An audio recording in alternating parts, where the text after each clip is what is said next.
If you think being born into a billionaire family involves Caspian cherries, picnic naps, and receiving oral pleasure, you'd be correct.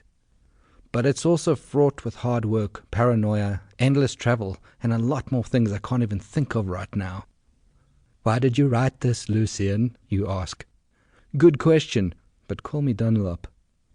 If I provide a fraction of wisdom or life-changing positivity for one reader, aka listener, then this will be a success. Could you be this reader?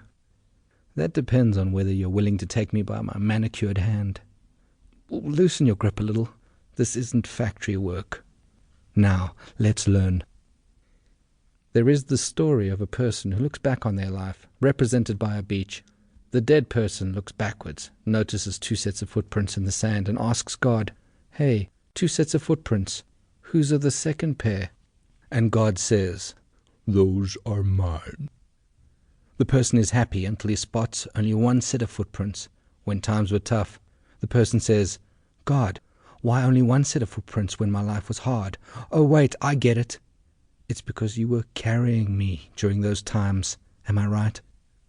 And God looks downwards through his immense beard of clouds and says, "I had to go out and do stuff, personal things.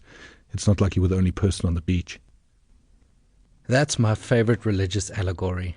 It reminds us that we're not the center of the universe and to stop moaning about bullshit. Despite a few privileges, it still took massive head-banging, heart-hanging, and personal verve to achieve what I have. A billionaire father casts a dark, wide shadow. But I had enough inner light to illuminate that shadow, and then create a shadow of my own.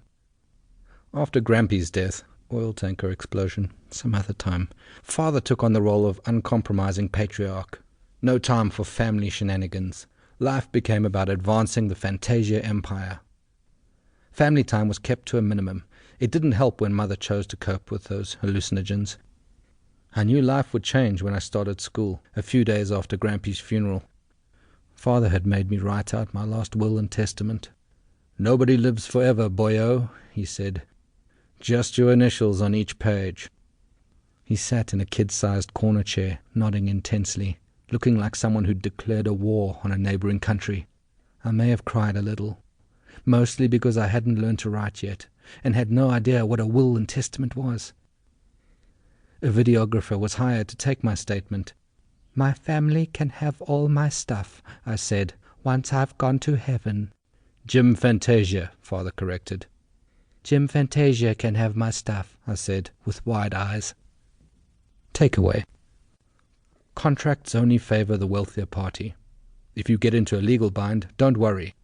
One day you'll be dead, and someone else will sort it out. We were still your typical family, only now with a few extra billion in the bank. During that first year of school, I wrangled some friends together and took a walking trip along the train.